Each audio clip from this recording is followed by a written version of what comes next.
Now we'll move on to the site on Newmarket Road, the Marleigh site. And we have Henry James from Hill presenting and Chris Flood from Marshalls. Thank you, Henry. Over to you. Evening all. Councillor Dalton, can I just check, is my screen sharing just before I go any further? Yes, and could I just interrupt you for a moment, just one moment? Yeah, of course. Welcome my councillor colleagues to the presentation, Councillor Graham Cohn and John Williams, my councillor colleagues from South Cambs, and Councillor Rob Bryden, a City Councillor colleague from Cherry Hinton Ward. Welcome. Thank you, James. Carry on, please. Thank you. So evening all, thanks for your time. I'm Henry James, I'm a development surveyor at Hill Residential. As mentioned, Chris Flood, who's a project director at Marshall, is also on the meeting, albeit it'll be myself presenting this evening. Just a quick bit of context, Hill and Marshall are in a joint venture to deliver the first two phases of homes at Marleigh. So what I'll do this evening is just give you a quick update in terms of the first phase at Marleigh, which is under construction. And then also just give you an overview of the second phase, which will be coming forward as a planning application soon. The first slide here really is just to give you all a bit of context in terms of location. Obviously, we're in the east of Cambridge, just above the airport, just off Newmarket Road, with Fendison to the north. And if you can see it, the blue line outline here represents the outline planning approval that was granted in 2016, which is for up to 1,300 homes. It also included open space, some non-residential elements, and a school.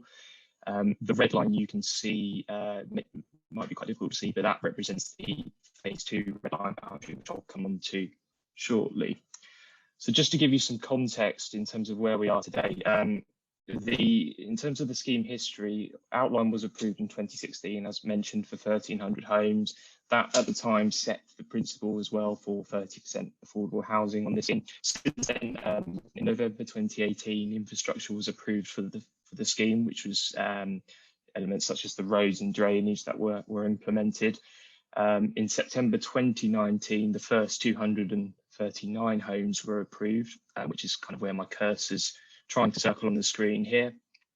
This included some non-residential elements as well in the Marleigh Square.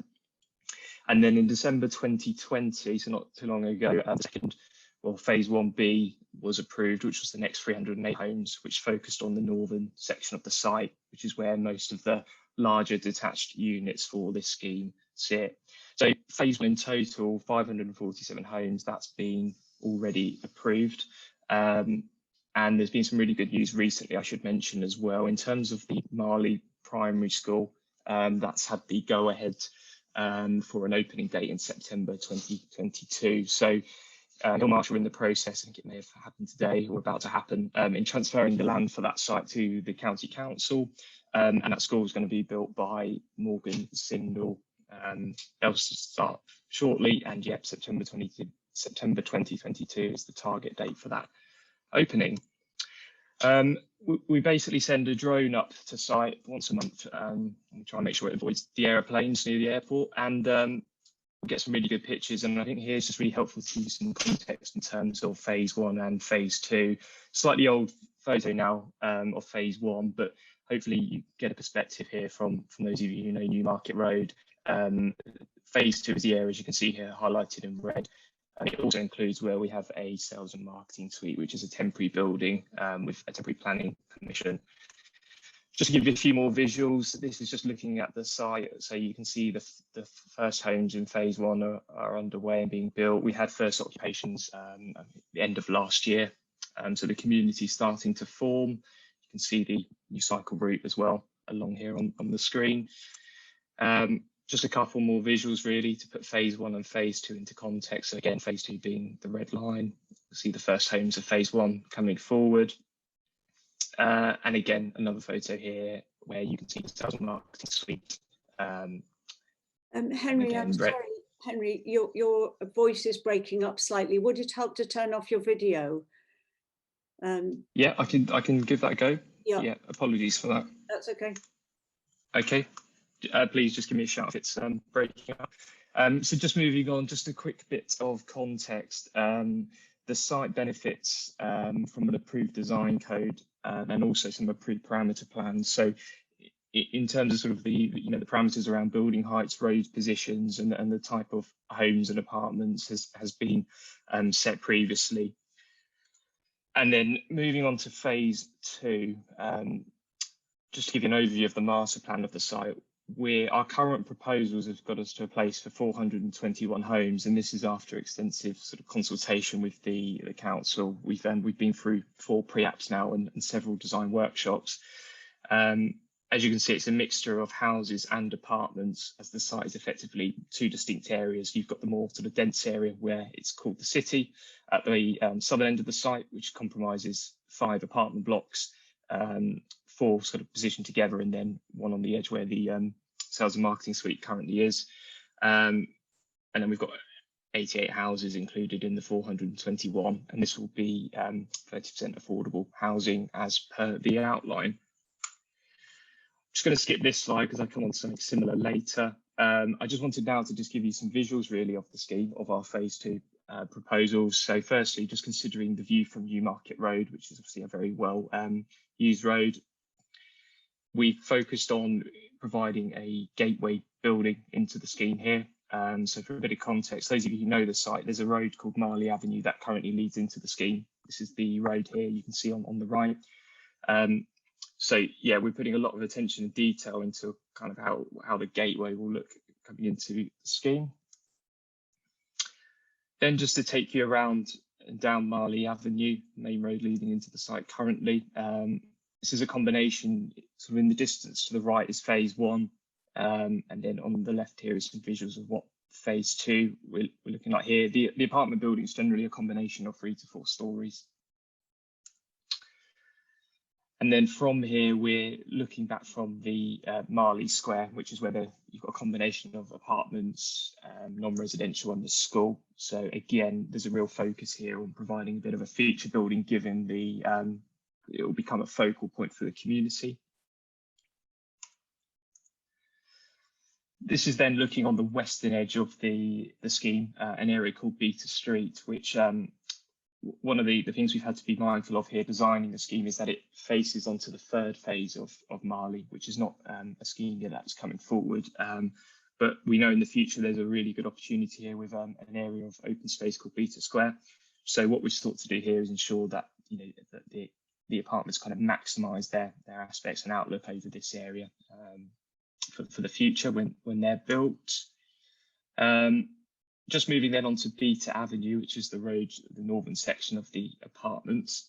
The idea here is providing a transition on the left from the apartments to the houses. And as you can see, the apartment designs here sort of slightly reduced in scale and maybe more sort of look more similar to townhouses as that transition is made to the housing part of the scheme. Just a couple of interesting points within the apartments. We've actually found a really good opportunity here to remove what was originally planned as a road running north to south through the site. And instead, we've managed to accommodate, or certainly we're proposing to accommodate, a sort of green and blue feature, which will be some landscaped areas with integrating suds as well. So it is just a visual example of what that will look like. And then equally running sort of east to west through the apartment scheme, we've been keen to come up with a solution, what we call a sociable street, to avoid the scheme being car dominated. So the idea here is a shared surface. It allows people to drive in and park, accessing the podium car parking for the apartment buildings, but equally it's a focal point for children, for people to meet up and move around the scheme. The other point just to make you aware of is because we have got podium parking for the main 4 apartment blocks, this is provided as a really good opportunity for some green space, what we call resident gardens. So this is where we'll be integrating play areas and just making sure that residents of these apartments have accessible space on their doorstep, and they're not reliant on going around the wider site of Marleigh as their kind of nearest option for green space. And here's just again a visual to give you an example of how one of these sort of areas will look like framed by the apartment buildings. Henry, could you start drawing it to a close, please, so Yep. we've got time for questions? Absolutely. It should be about a minute or so. And then really just coming on to the housing part of the scheme. So these are the 88 homes in the northern section of the site.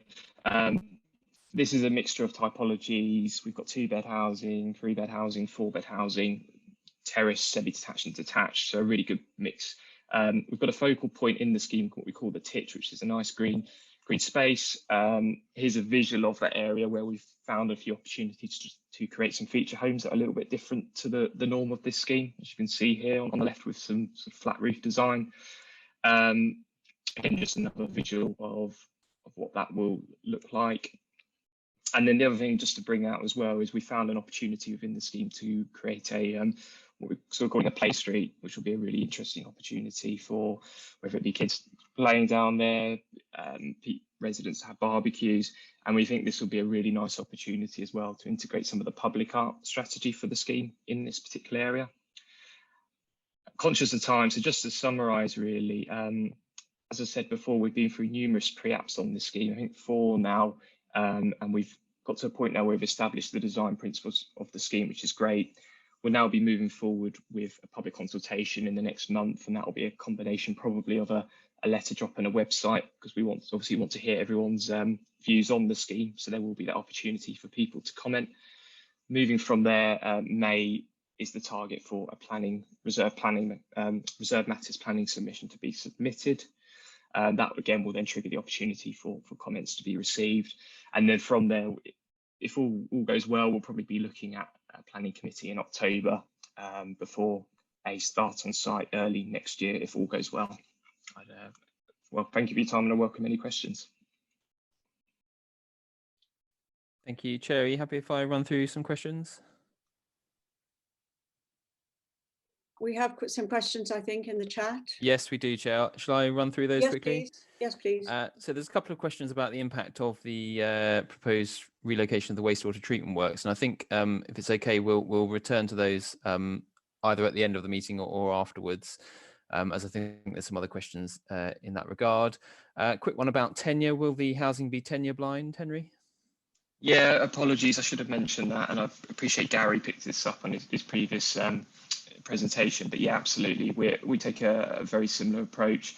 Tenure blind houses and apartments suitably sort of positioned around the scheme so that they're not all clustered in one area, because similar to what Gary was saying, it's really key that you develop kind of mixed communities here and avoid segregation. So yeah, they will be tenure blind. Okay, thank you. And can you comment at all on any anticipated traffic impacts, congestion, how that will be managed, and how it will be merging with the existing community at all? Sorry, Chris, can you repeat the question? Yeah, sorry, it's just a question around traffic congestion and how that will be managed. If you could perhaps talk about some of the features of the transport plan, for example. Yeah, so I wouldn't confess to being that knowledgeable of the transport plan that's been put in place here previously, but obviously the appropriate assessments have been carried out at outline stage for this scheme, and the required information has been submitted during each of the reserve matters applications. But obviously the scheme itself, provides sort of strong connectivity into the city. As I mentioned earlier, we've got a very good a new cycle route through the scheme. We've got the park and ride to the east of the scheme as well. So I think that's all been assessed appropriately in the applications. But in terms of the specifics of the travel plan, I'd have to take that and come back to that person to give them a proper answer on that. That's fine, Henry. We've got some county colleagues who perhaps if we want to return to it later, we can ask them to comment on that a bit later on. Okay. Thanks, Chris. Finally, just a question of building heights, perhaps more one for the local authority councillors and officers, perhaps, whether there's any comment to make on comparing the building heights of the two schemes you've heard about so far. Just from a planning officer's perspective, obviously the context of the individual sites is quite different. Marleigh being a planned urban extension to Cambridge, and obviously it will have a different character and context to that of Ida Darwin in Fulbourn. So that would certainly be my view. I don't know, Councillor Daunton, whether you'd want to add anything to that or. Yes, thank you. I think absolutely that's right. Yeah, I think you have to take each site in its own context. And clearly there are different approaches to to the heights in Marleigh from the approach to height in Ida Darwin, given their local context. And that would be fully true of other sites that planners would be looking at. I think the only thing I'd add to that as well, in terms of Marleigh, it's quite a unique site in itself, being the proximity to the airport. So that in itself has governed the heights of buildings here as well, which the parameter plans for this scheme established. Thank you. I think we've, Chris, I think we've got time for just 2 more questions, and then we have to move on, I think. Yes. Question for Chris Flood, perhaps. If marshals are cutting back on staff because of military cutbacks, is there a need for so many residences? Chris, I don't know if you want to comment on that, or otherwise I'm happy to. Yeah, thank you, Chris. Yeah, I think I'd have to take that one away. I'm obviously not part of the aerospace and defence business, so with regards to that question, I'd take that away, if I may. Yeah, that's fine. Thanks, Chris. And Chris, the answer to Margaret Starkey's question on no direct access to Highditch Road, I think that's correct, isn't it? Still, Henry and Chris. Yeah, vehicle access. That's correct. Yeah. Okay. Have we got time just for one more? The answer to the car parking allocation? Yes. So final question, how much car parking allocation is there on the site, and how will any excess cars on site be managed? I have to check the numbers we're providing for here, because I think that the target, obviously the standards are set out that we would always try to adhere to. I think from memory on the apartments, we're just about 1-for-1 on those units, and the houses, generally, I think from memory, will all have a couple of spaces at least. In terms of excess parking, I have to come back to you in terms of what our approach is on phase 1 for that, whether, you know, we've got a particular process in place. So if that's okay, can I come back on that one? And finally, the question from Francis Amrani about broadband. Yes, has additional broadband provision been taken into account? Yes, yeah, it's a big thing for all of our schemes now, in terms of, you know, ensuring that that's, you know, customers can ultimately move in and be instantly connected to good broadband. So yeah, all of that has been factored into these proposals with the relevant providers. Thank you. Okay, well, thank you very much, Chris and Henry, for the presentation and for answering all those questions. Now, I think, given how much we want to cover tonight, we need to move on to the next site.